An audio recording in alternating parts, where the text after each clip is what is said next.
The New York media has been incredibly busy this past week, and the Cincinnati Bengals suck. We're going to talk about it next here on No Buts About It.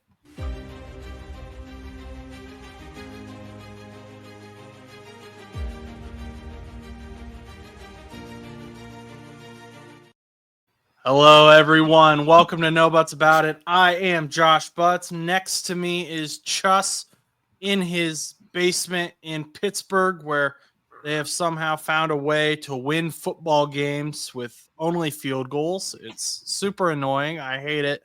We'll talk about that here at the end of the show. But first, we've got some breaking news. Technically, this first one, and then the other one happened yesterday. But New York's been busy. Both New York teams have been busy. First of all, the Jets. Stan was not able to join us today, but Joe Douglas, the New York Jets GM, has been fired. It was expected they'd move on from him at the end of the year, but the end of the year came a bit quicker for Joe Douglas than originally anticipated. And to me, this just begs the question, when will they start blaming Aaron Rodgers? And I don't know. Like, Joe Douglas definitely hasn't put together the best team, but he's had some draft successes, I would say. He brought in Garrett Wilson and Jermaine Johnson and Mekhi. I think Mekhi Becton was under him, who struggled with injury, but definitely was an understandable pick. There's a long list of players that he drafted that I think is actually pretty good. Breece Hall being another example. But Trust, do you think we're at the point now where it's Aaron Rodgers' fault, or is it someone else's fault? Can we just keep pointing fingers? Well, I feel like, in my opinion, it's not necessarily Aaron Rodgers' fault per se. I think in a way it was kind of Joe Douglas's fault. And the reason I say that is just because if you look at the past 5 seasons, I mean, the talent and everybody that he has probably invested in, other than a couple few people, they really haven't panned out that well. I mean, you invest in Zach Wilson, and then you don't invest in Zach Wilson. And then you bring in Aaron Rodgers and Davante Adams, who are both older in their careers. It's like trying to bring back that magic that they had in Green Bay, but it's just not there anymore. And this was the problem. This was the concern that I had earlier in the year when the trade happened with Davante Adams. I was like, I don't know if that magic's still going to be there or not. And I don't want to say that it's completely gone, because I haven't really been following too much on how well they've been connecting. I'm not a Jets fan, and I'm sure Stan would probably know better than I would. But I honestly do think in some respect it is Joe Douglas's fault, just because if you would have, he was the one making the decision to bring in Aaron Rodgers. He was the one that was making the decision to bring in these guys. Regardless, I mean, he is the GM. So, I mean, at the end of the day, like, whether it's the coach or whomever or upper management, I mean, obviously, like, unless it's the owner, like, trying to play the cards right, I mean, the coach, he could get easily overruled. So I do think this was a correct move by New York. I think Joe Douglas really hasn't, in my opinion, shown that he's, competent in creating a team. I mean, I know the Jets have had really bad luck over the last, decade or even longer with, creating teams and creating, really talented, units and lineups and whatnot. But I mean, there were weapons, there are offensive weapons and defensive weapons that these teams have had, but it almost felt like over this, I don't know how long Douglas has been. I know it's been more than like 4 or 5 seasons. I mean, if you look at these past 5 seasons, the Jets really haven't done anything special or shown any glimmers of hope. They've had players, and it's similar to the Giants. And I know we'll talk about them too, but other than a couple big boom players, like, okay, yeah, you have Breece Hall, you got Garrett Wilson. Even a couple years ago, you had Jamal Adams. I mean, there's really just, like, in my opinion, nobody that's really, formulated to create these type of teams. You look at all these other teams that are, like, really flourishing with some of these players and whatnot.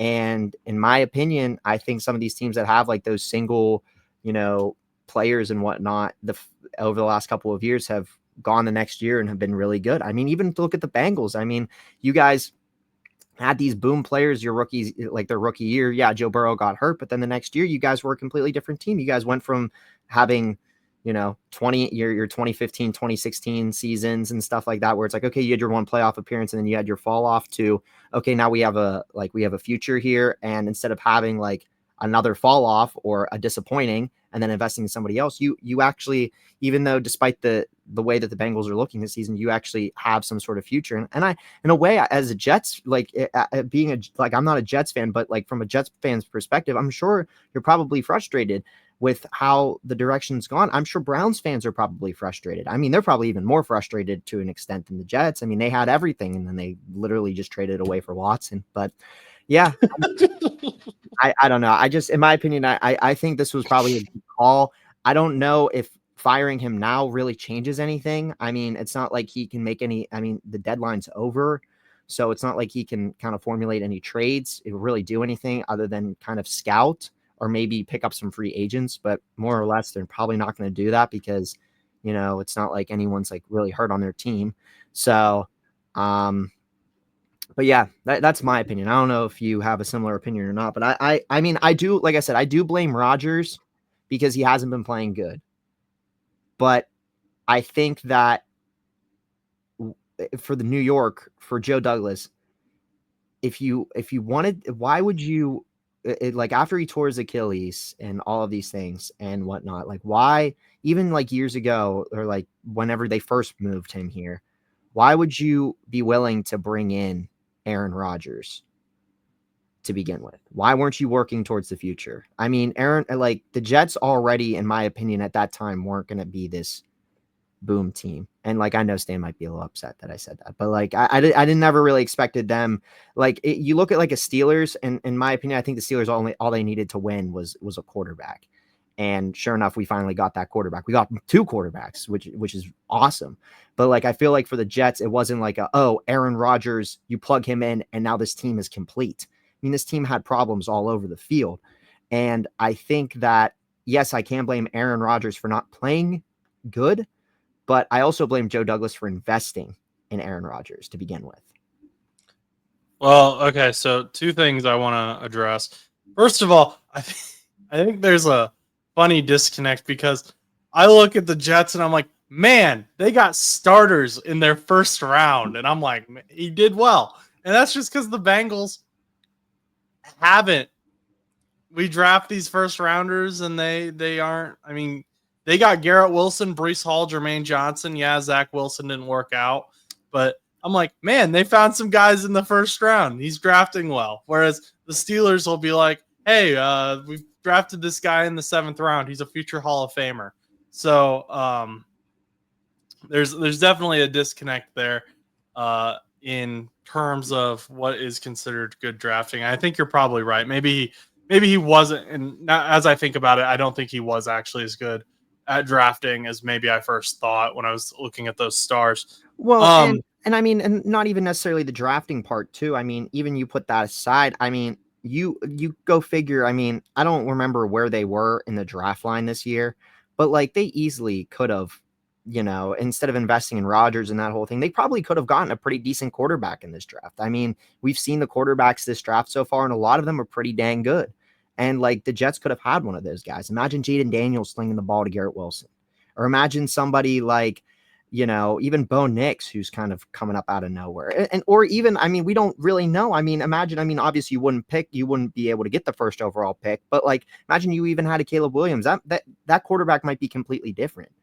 I mean, you just don't know. And so, in my opinion, like I said, I just, yeah, but continue. I like where they draft. I like they drafted Olu Fashanu out of Penn State, I believe was their pick this year. I know it was an O lineman. I'm pretty sure it was Fashanu. And that was where they needed to invest because that O line is rough. But do you think that Rodgers was Joe Douglas's decision, or was he an ownership decision? Because it really kind of seems like it was Woody Johnson really pushing for it. And then they went all in to get him. They brought in Randall Cobb. They brought in Alan Lazard. They brought in Nathaniel Hackett. They later traded for Devontae Adams. So like they have put everything into Aaron Rodgers on this team.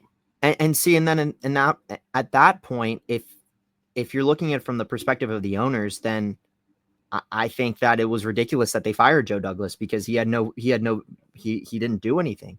This was an ownership decision, and and he's not going to fight with his boss. He's going to say, okay, well, we'll do what we can to get Rodgers here. So, I mean, from that perspective, I would say Joe Douglas is not in the right to be fired here. I feel like this is ridiculous. I feel like they're just trying to put a Band-Aid over something that they already did. So, but if you're looking at it from a perspective of, oh, this was Joe Douglas's decision, like if the owners were pushing for it and Joe Douglas made the final call and he went with it, then I would be like, okay, yeah, probably Joe Douglas should be fired. If the owners made the decision and he was like, no, we're not going to do this. This is a bad decision. Then they were like, well, do it anyway, or you're fired. Then, okay, well then that's still like, I feel like at that point it's the owner's problem. It's the owner's fault. And they're just, like I said, covering the Band-Aid. And I'm noticing that because I got a report, this is hockey related. The Boston Bruins just fired their head coach and they're blaming the head coach for their faults. I genuinely, a lot of Bruins fans are thinking it's the GM's fault. And the coach being fired, who went 120, 40, and 8, which is a crazy stat line over the last 3 years, it's his fault. And I don't know if it's necessarily his fault, but I don't know. I mean, they just, I don't, I mean, and I'm not saying Zach Wilson's a good quarterback. However, the Jets have won 36.4% of games with Zach Wilson as the starting quarterback. They won 34.2% with Sam Darnold as the starting quarterback. They've won 27.3% of games with Aaron Rodgers as the starting quarterback, which Aaron Rodgers' sample size is a bit smaller, obviously. But I don't think that this is the answer. I mean, they fired Robert Saleh and the defense got much worse. That wasn't the answer. I don't know that firing Joe Douglas is necessarily the answer. It's a reset, but are you going to continue to say that Aaron Rodgers is your full-on future, or are you going to commit to the rebuild?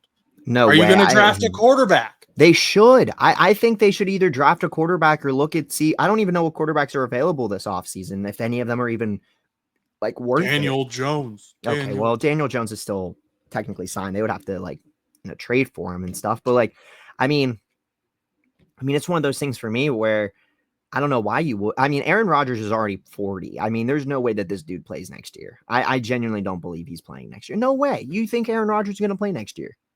I think Aaron Rodgers is stubborn. I think the more the media says Aaron Rodgers won't play next year, the more likely it becomes Aaron Rodgers plays next year. Well, I think the Jets, I don't know how long he's only got a year left on his contract, right? Let's go to him and Adams both only have a year, I believe. And let's verify this. We'll do some fact checking here. Aaron Rodgers is a free agent in 2026 after a void year. Oh, void year. Yep. So if he's voided, he's an unrestricted free agent in 2026. Okay, so they do have another year with him. Okay, well then he probably will play next year, and then he'll probably retire. So at this point, I guess we'll really know with Aaron Rodgers if it's Rodgers' fault or if it's the Jets' fault. If I was the Jets, I would dump the dumb cap that you have, like Davante Adams, Allen Lazard, and Randall Cobb. I would dump them and go get new wide receivers. Don't because listen, I have nothing against Allen Lazard. I don't, because I think he's a really talented wide receiver. But why would you bring in Davante Adams and Randall Cobb? I mean, Davante Adams fixed nothing for that offense. They fixed nothing. It did nothing. I really liked that move too. What I didn't. I thought I was uncertain about it. People thought I was crazy. I was like, I don't see the magic happening. That first game, Steelers played the Jets. Steelers blew them out. And then the Jets still haven't looked at. I mean, Buddy went from like one weird team to another weird team. I mean, it's just I forget what it was. It was like, oh, Davante Adams went to bed 2-5 and woke up 2-5 or whatever it was. I'm like, oh wow, big change there. I mean, you're just going from the burning pot into the frying pan that is also burning. And I mean, I feel like I don't even remember what the saying is. Right now, but either way, that's my own analogy of it. Either way, both teams are burning. Both the Raiders and the freaking Jets are like up in flames right now. But In my opinion, no, I think it was ridiculous. I think you should dump the receivers. Randall Cobb, dump him. Dump Devontae Adams, and by that I mean don't sign them. Alan Lazard, yeah, maybe you can keep him around, but like quit bringing in all of these ridiculous players that you're not going to use. Your wide receiver core is saturated. Your running back core was saturated. I mean, you have like running backs like Izzy Abanikanda that are like 5th on the depth chart, and dude could probably easily be a running back 2 or 3 somewhere else. Like he was a really solid running back, but they don't use him because they had at one point Dalvin Cook and Breece Hall. It's like, why do you even have Dalvin Cook rostered, man? Like, you're not even going to utilize him. Like, he's like 3rd or 4th on your depth chart. You're going to use Breece Hall, obviously. Like, there's so many problems with the way that they do things over there that, okay, bringing in Rodgers, who cares? Oh, you're going to make him mad. Oh, you're going to make 41-year-old Aaron Rodgers mad by getting rid of Devontae Adams. What's he going to do? He's going to retire? Oh, boo-hoo. Yeah, maybe you can actually move on and work with your future.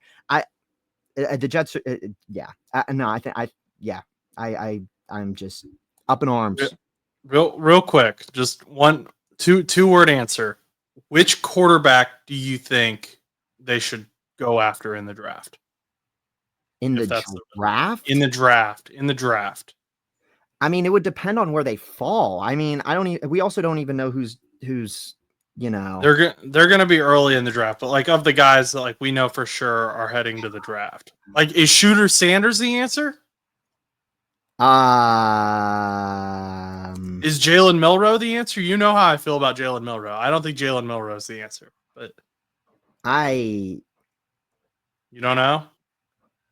I don't know. I mean, I don't think it's Sanders. I mean, I'm looking at like, I don't even know. Some of these people, like, maybe Cameron Ward.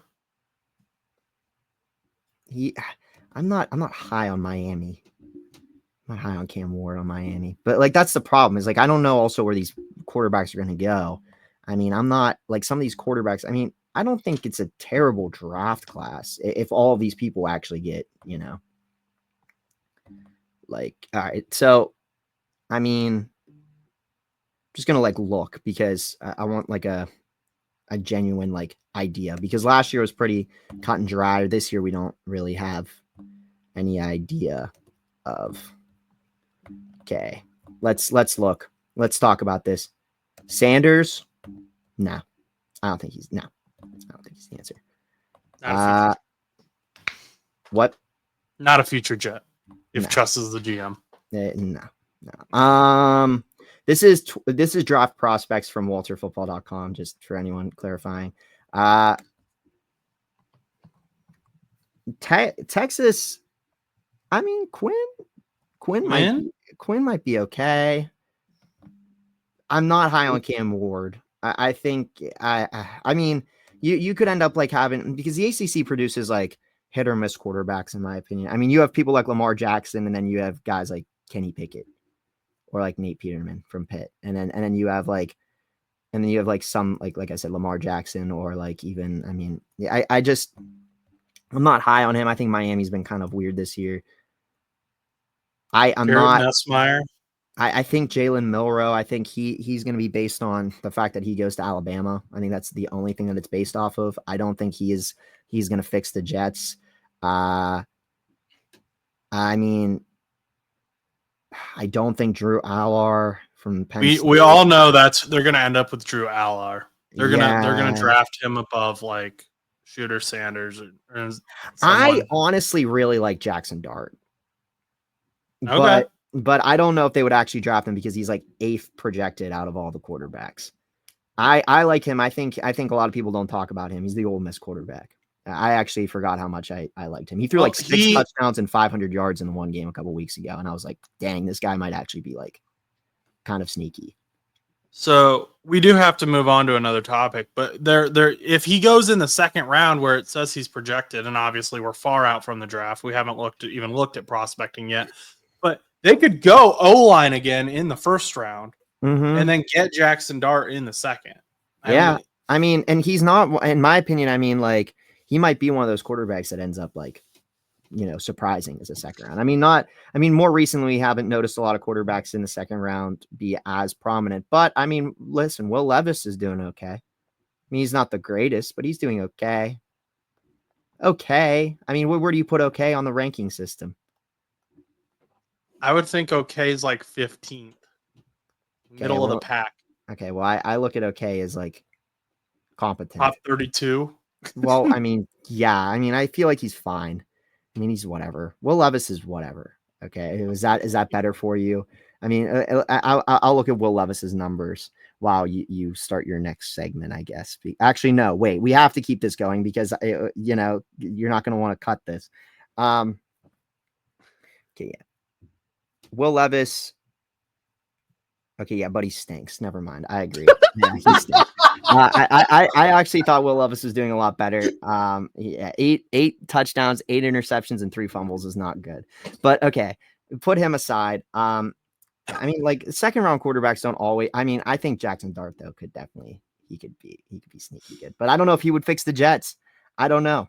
I don't know. I don't know if any of these quarterbacks. I know we talked about it's. I don't know if it's actually as weak as we think. But in my opinion, I'm not high on any of these quarterbacks like I was last year. I'm not either.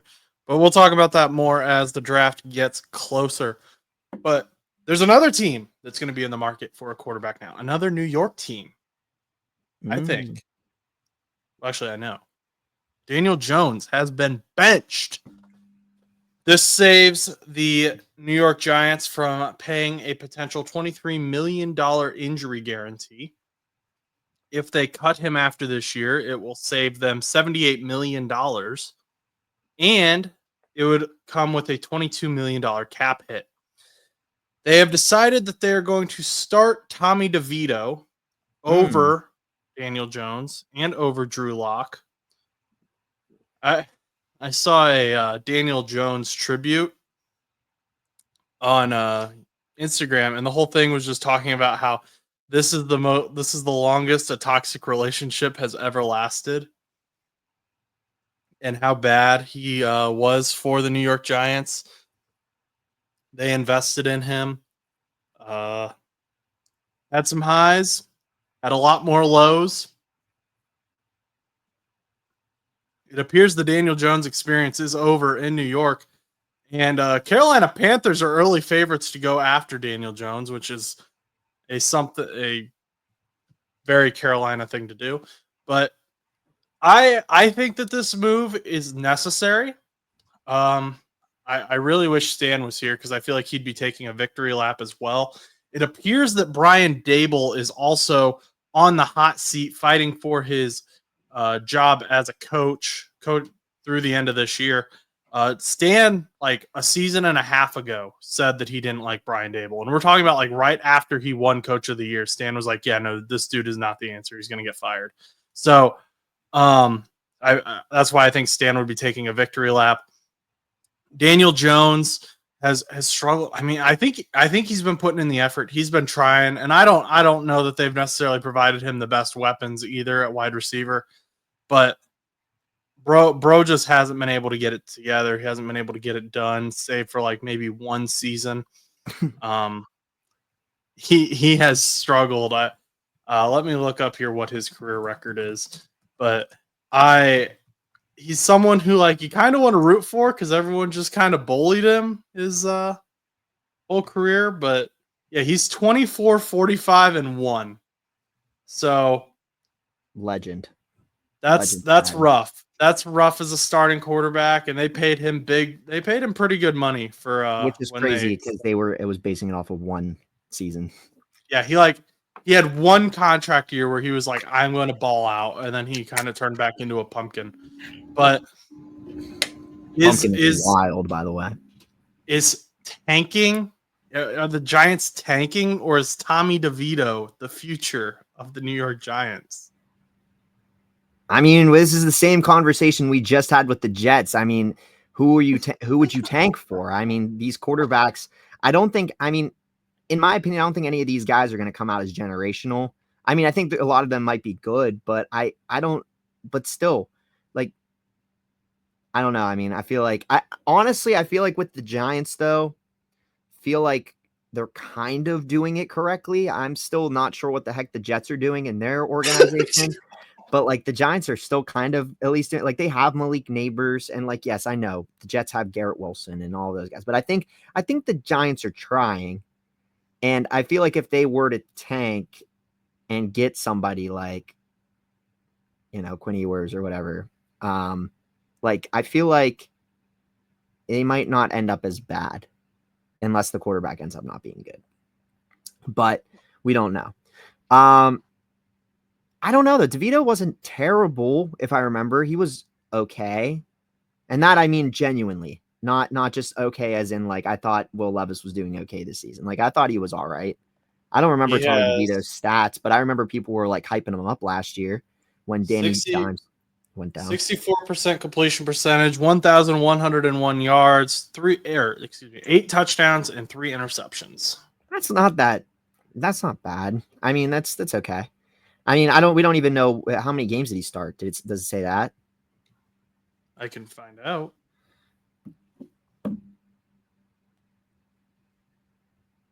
All information is one Google search away. He started 6 games. Okay. Played in 9. Okay. I mean, numbers could have been better, but I feel like, I don't know. I mean, is he young? He's younger, right? Yeah. I think he's second-year quarterback. I mean, I don't know if you would invest in him long term, but I mean, unless he pans out. I mean, if he pans out and balls out over in these next couple of games, I mean, you've got somewhat. I mean, like these guys that they have in New York aren't like beast boys, but like you got Malik Neighbors, who's pretty good. You got Wandale Robinson, who's not too bad. I mean, some of these guys over in New York aren't bad. So I mean, DeVito could ball out. I mean, the running back situation's a little questionable, but I really don't like this quarterback class, though. That's the thing. Like, I mean, it's definitely.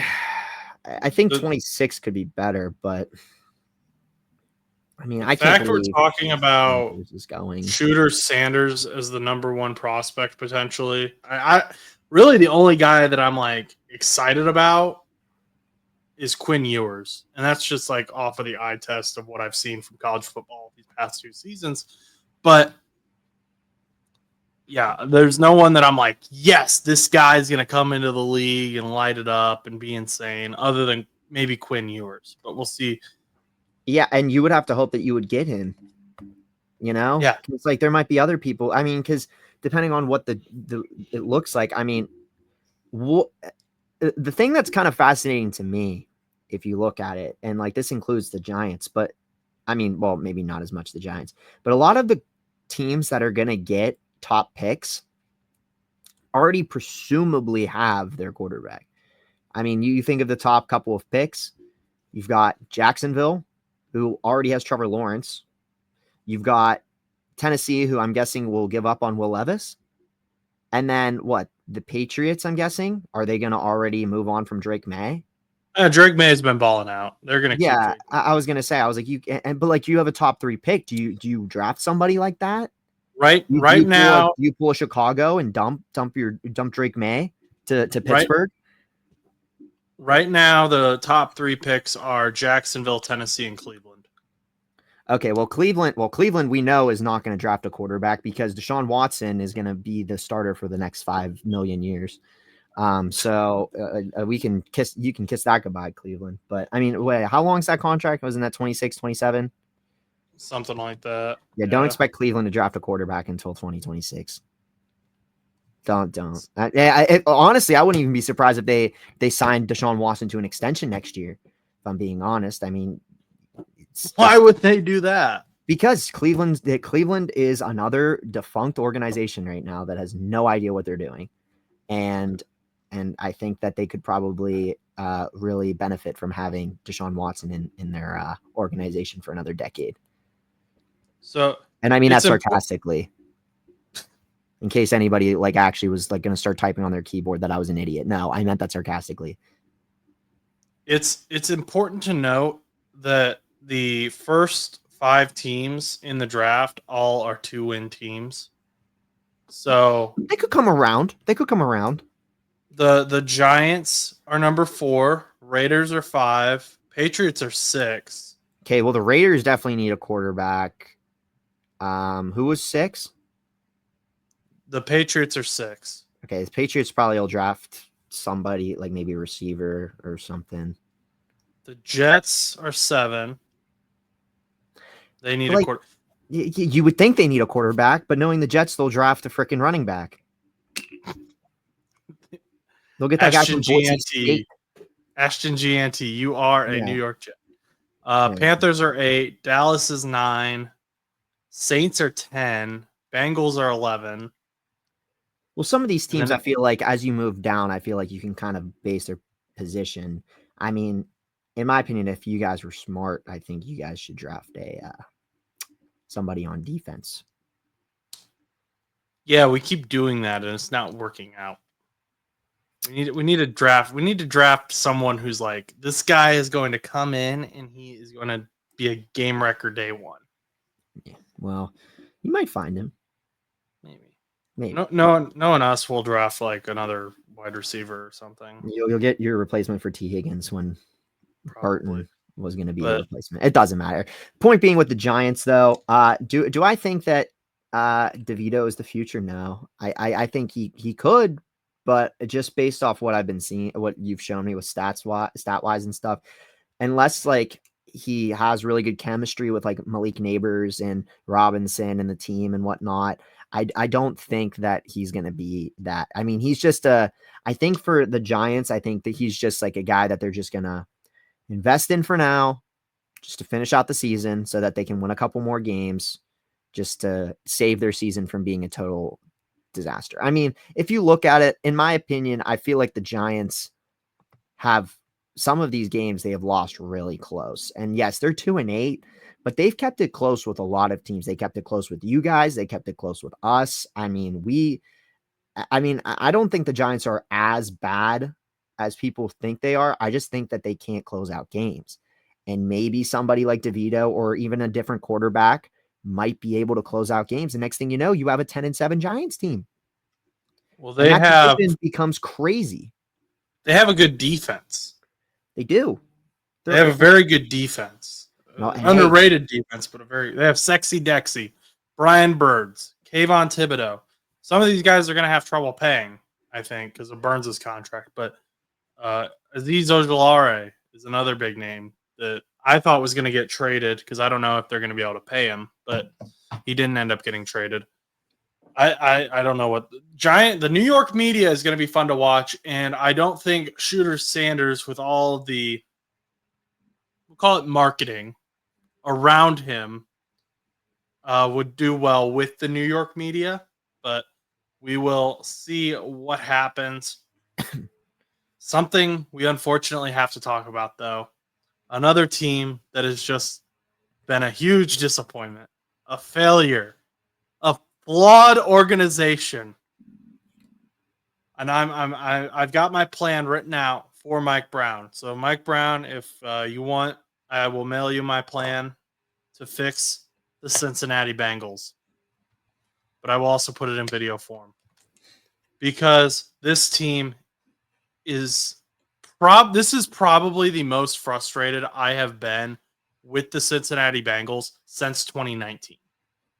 Okay, and so that means we're going back like pretty good bit. Okay. We're going pre-Joe Burrow.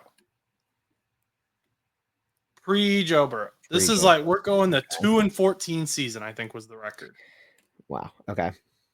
And the reason I am so frustrated with this team is because Joe Burrow, I have to defend Joseph Lee Burrow from these idiots who do not watch football. You know who you are out there. Who are blaming him for the losses. They're saying that the reason the Bengals are losing is because Joe Burrow is playing poorly. Yep, Joe Burrow is actually the reason that you guys stink. Joe Burrow is the reason we have 4 wins, not 7 losses. Has he played? Just for like sake for anybody out there, he's actually like as a quarterback position ranked 2. So out of the 32 quarterbacks, yeah, he is position ranked 2 behind. I'm assuming Lamar. So it's got to be Lamar. Lamar's the only one. Lamar. That's the other thing that makes me mad is I cannot argue against Lamar being MVP because he has similar stats to Joe with the winning record. So Joe, I think, would be in the MVP conversation, but he's not because of the losing record. He has the most points for, besides kickers, because kickers get a ton of points, but most points for from a quarterback. He has the most passing yards. He has the most touchdowns, I think, or he's still tied with Lamar. But he has a little bit him and more Lamar, because of Lamar, has because of the game. I think he has 2 more. I two mean, more. based off this, I don't know if this encompasses rushing touchdowns or not. Burrow's at 20. It's 3,000 yards passing, 3,028, 27 touchdowns, 4 interceptions, and a fumble. And then Lamar is at 2,876 yards, 25 touchdowns, 3 interceptions, and 4 fumbles. And I'm pretty sure the Baltimore Ravens also have not had their bye yet. Well, the Bengals buys this week. So, but I mean, you guys, you have more than him, Joe Burrow wise. But I mean, yeah, I don't know. I mean, continue your little rant. Another thing no one's talking about. Did you know this? Jamar Chase is currently in line to be a triple crown wide receiver. I wouldn't be surprised. I mean, that dude has been balling out. I mean, he had that huge game a couple weeks ago. I don't know what he did this past. Well, actually, he had a touchdown this past Sunday. I know he had a touchdown. He's had multiple huge games. He's had multiple 200-yard games. What I found where's that dang stat that I screenshotted? I hate the Bengals are like Burrow is the only quarterback since the merger to lose 3 games in a season with 300 passing yards, 3+ touchdowns, and 0 interceptions. Joe Burrow in the Bengals' 7 losses this year has a 67% completion percentage, 2,156 passing yards, 18 touchdowns, and 2 interceptions. He has more touchdowns in the Bengals' 7 losses than Patrick Mahomes has all season. Oh, yeah. Patrick Mahomes is also having a really bad year for some reason. I don't really know what's going on with him, but continue.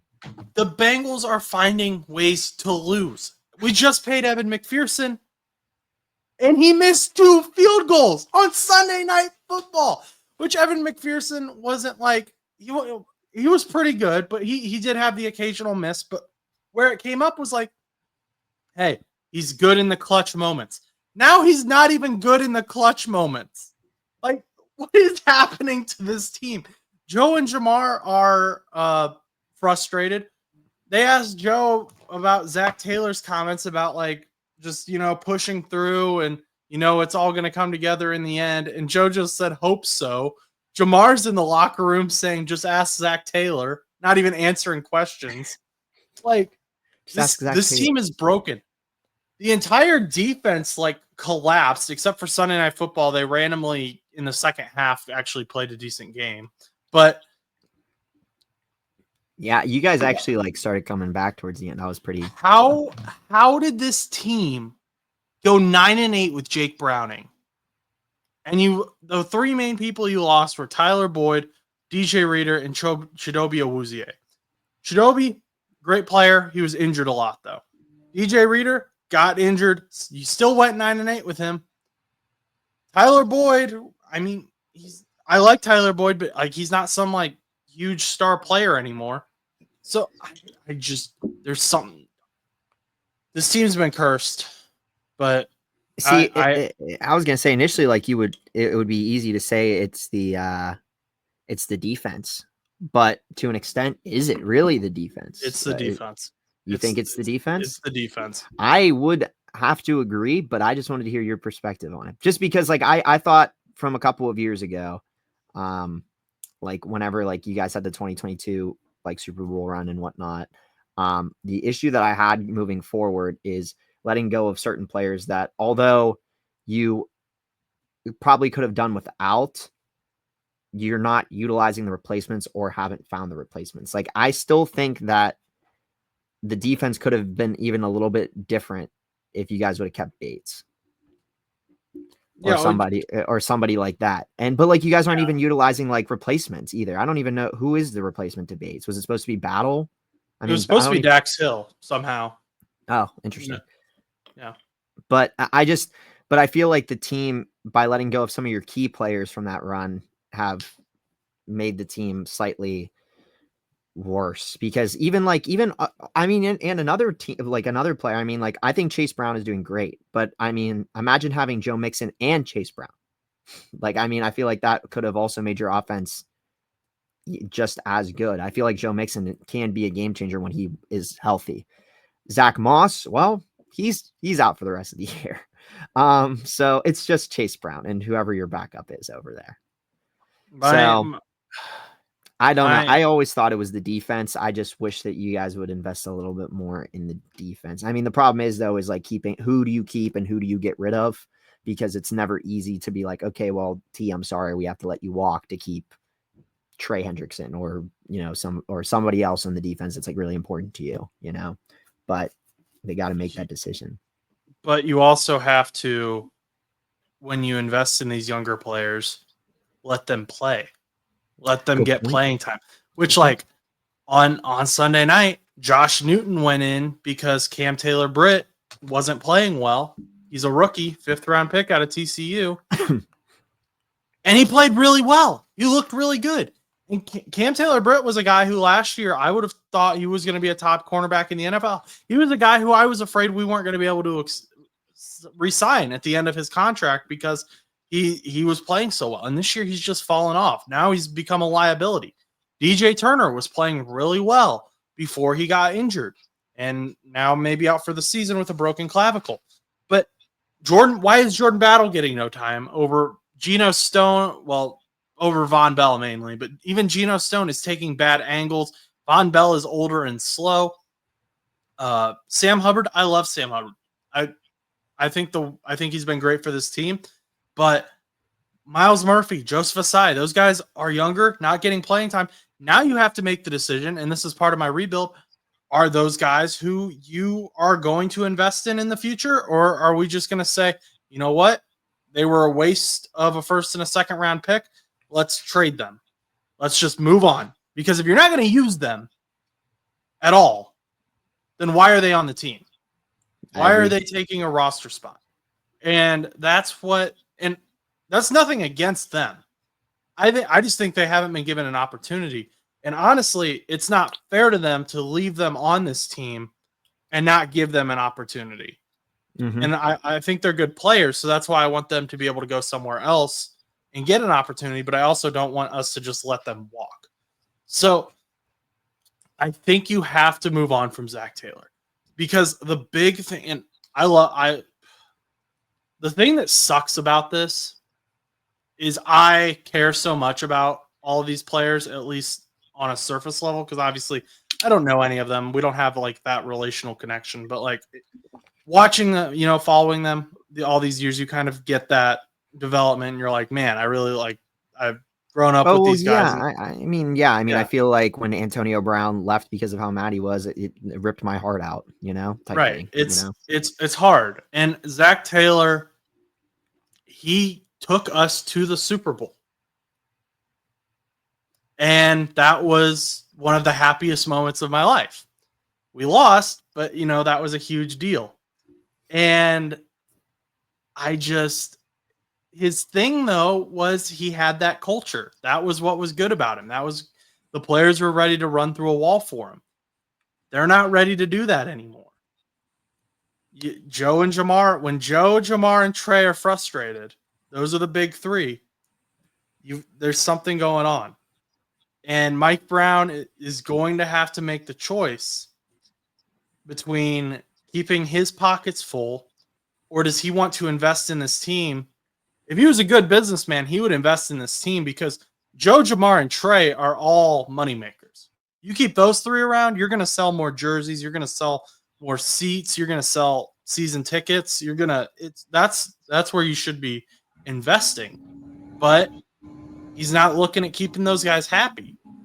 And I don't want Joe to leave, but I wouldn't blame him at this point if he did. If he pulled a Carson Palmer, I don't think he will. I don't think he's that type of guy. But I don't think Joe Burrow. I wouldn't blame him if he did because they have put no investment into helping him. From a scouting perspective, what does the extension look like on Burrow?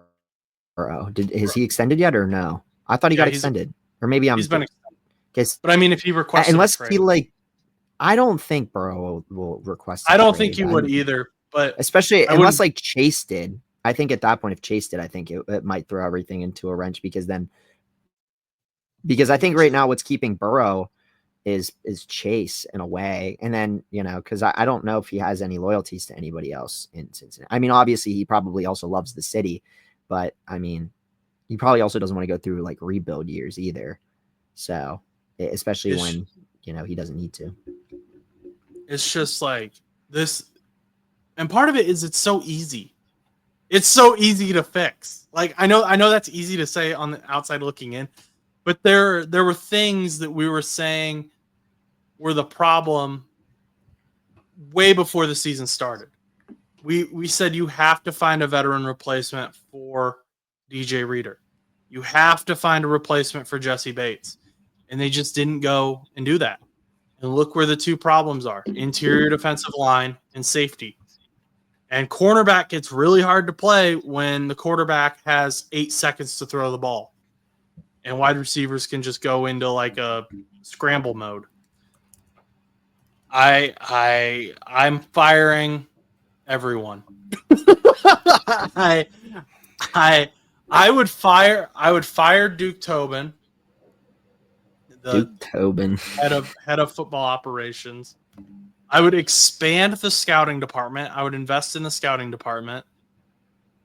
And I would go to these schools and go and look for these players that aren't necessarily coming out of the big schools. Like Quinion Mitchell came out of Toledo, which he ended up becoming a big name, but someone noticed him first.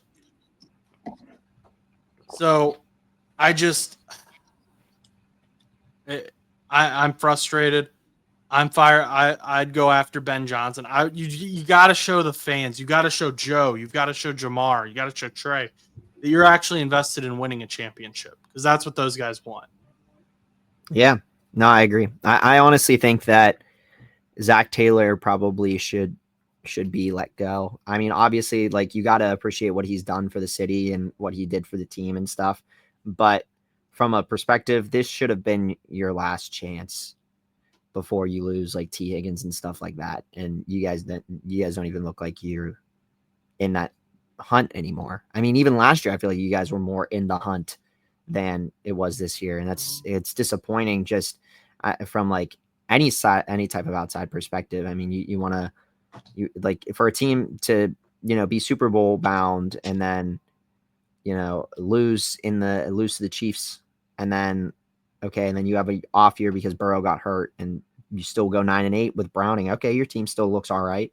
Then this year to just like fall unbelievably short for assumingly, like, I mean, obviously like there's been issues and stuff, but I was going to even say arguably like no real reason. I mean, like you guys almost came back, but fell short to the Chargers. You almost beat the Ravens, but fell short. Like you guys, I feel like are just falling short in some of these games too. And then obviously you're losing games, but sometimes it's like a lot of injuries, but I don't know. I mean, you're seeing it more than I am because obviously, you're a Bengals fan. But I just think that, to an extent, like you kind of have to let go of Taylor, especially like if he has a losing season this year.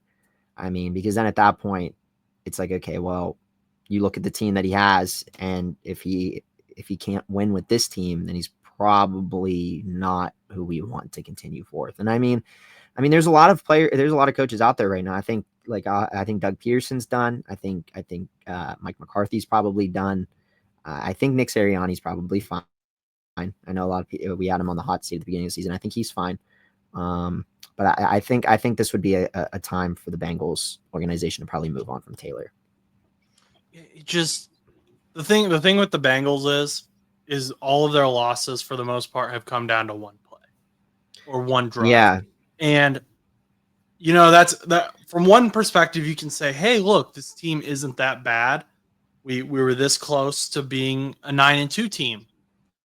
And the Bengals may look at that and say, you know what? Yep, that's right where we want to be. We're right there close. The other side of that is championship teams don't operate like that. championship teams find a way to win.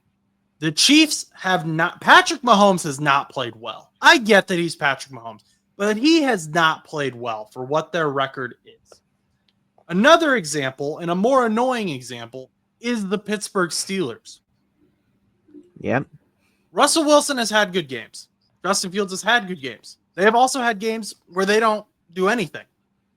They just exist and, don't turn the ball over. And you guys find a way to win. Mike Tomlin has always found a way to have a winning record somehow, despite everything being against him.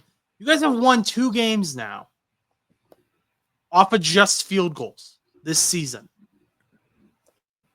How does that happen? You asking me? Yeah, I'm asking you because the Bengals could never do that. I think it's.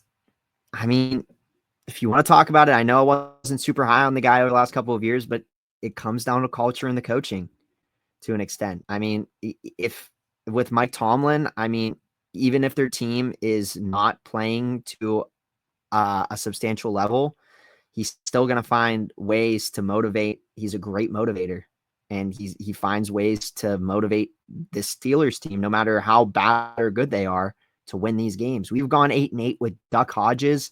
We went to the playoffs with Mason Rudolph, and then you go even further back, and I mean, these teams have just been motivated. And the one thing I've always just struggled with is like he can't win the playoff games, but I think right now, like the way that the teams operated these 2 games this season, the Falcons game was odd when we won with just field goals. And the Falcons aren't bad. And maybe it had a lot to do with the team trying to get themselves together. I mean, Justin Fields, new quarterback, new offensive coordinator. There was a lot that went into that first week, winning just by field goals. But I mean, you have Fields, you have a brand new offensive coordinator, you've got new players around you, and you're relying heavy on the defense that's been showing up for the last 3 years. This game, I think, really just came down to the fact that it was an AFC North matchup, and instead of it being an offensive bloodbath like the Bills and Chiefs were that night, it ended up being a defensive battle.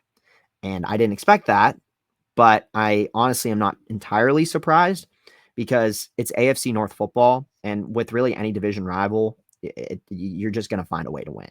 Even if it's ridiculous, they were going to find a way to win. And this isn't like abnormal. I mean, the one thing that I thought of immediately when this game was happening and Chris Boswell scored 5 field goals was that the Steelers won a playoff game against the Chiefs many years ago with just field goals.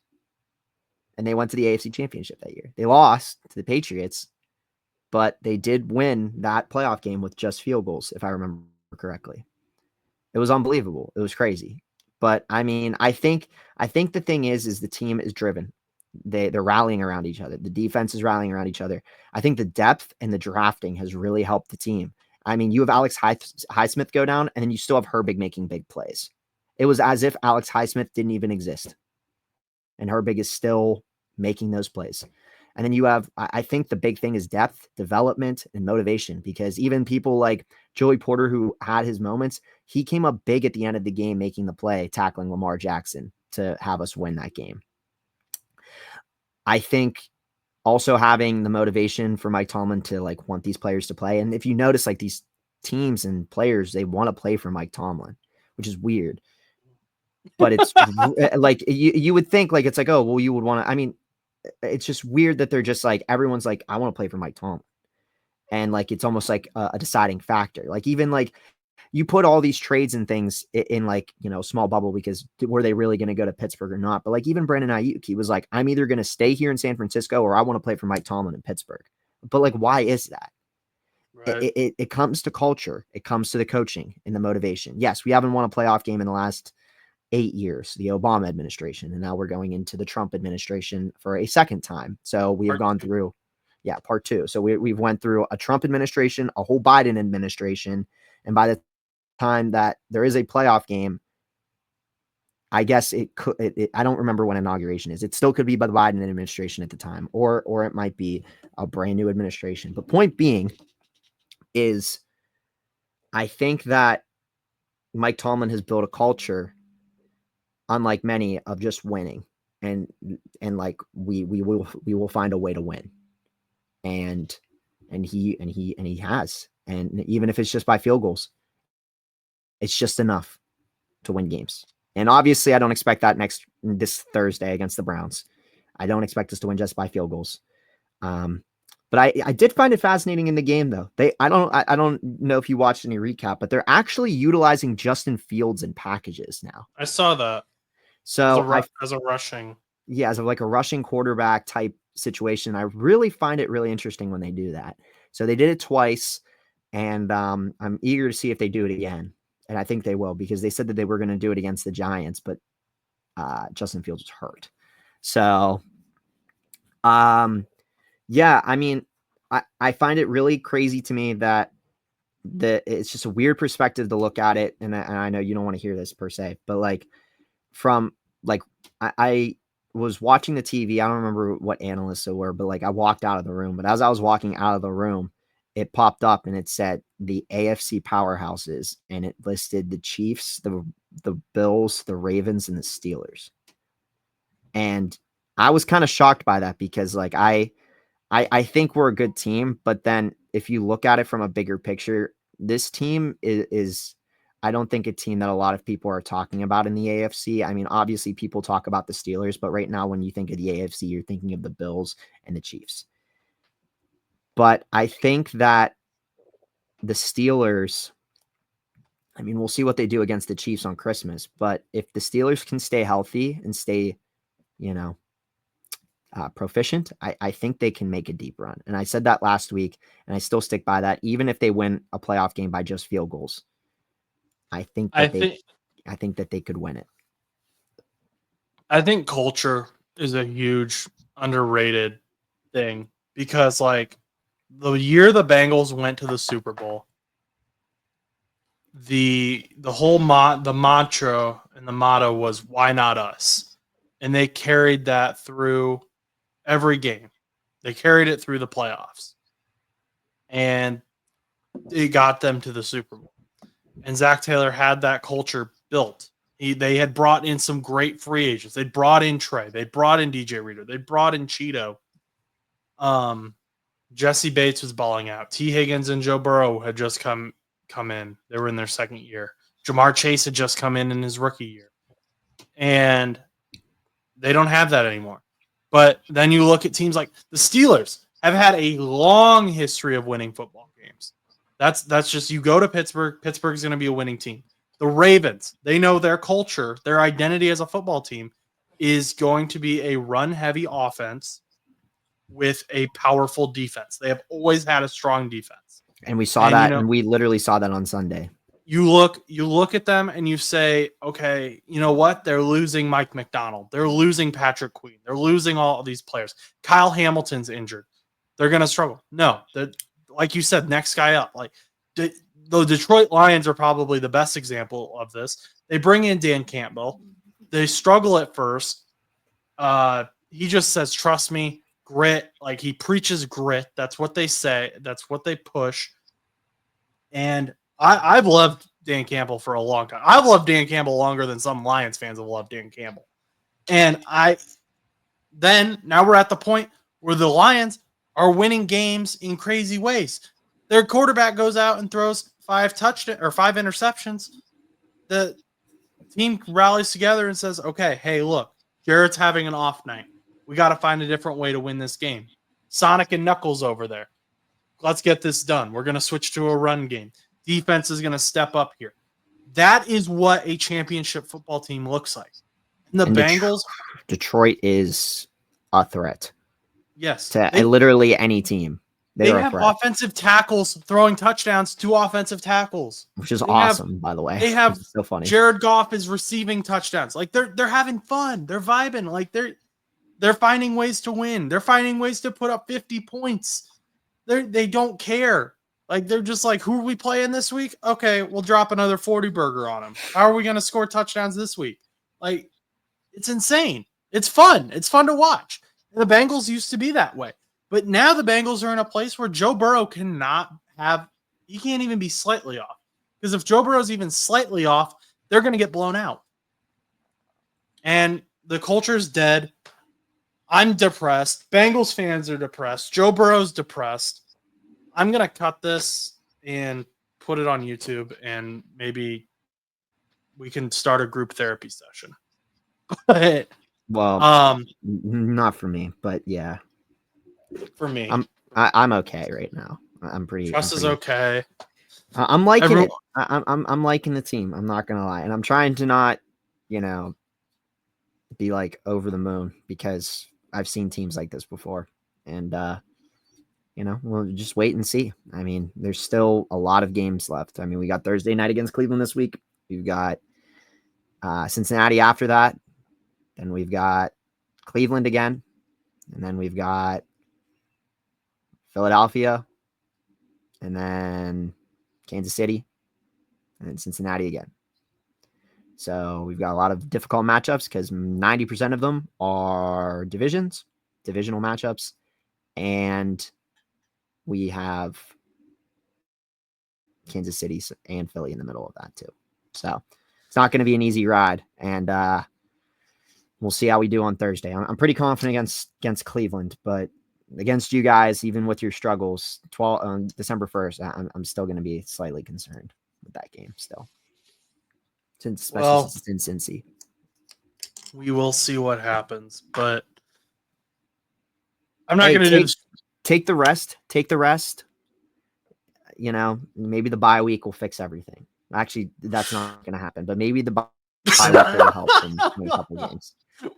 There's no way that a bye week's going to fix everything, especially this late, but I think that it could help. Going to go 10-7. Yeah, I'm not going to do the spiel. Instead, I'm going to make an appeal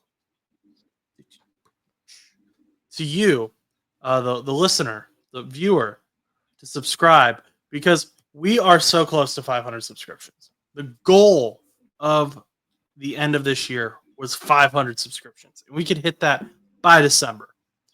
We're like 27 subscriptions away. So if you're not subscribed yet, I just checked, there are 1,527 returning viewers who regularly watch these videos. Most of you aren't subscribed. 1,200 and some of you aren't subscribed. So if you guys could subscribe, we would appreciate it so much. Gonna do a giveaway when you hit 500. I don't know what yet, but I'd love to hit 500. Also, another reason you should subscribe is because I post news updates. I post injury updates for fantasy football on shorts, and sometimes those shorts don't get pushed out till like a day later to random viewers. So if you're subscribed and you got that notification bell on, you can be the first to know about injuries in your fantasy league, and maybe get on that waiver wire quickly before someone else does.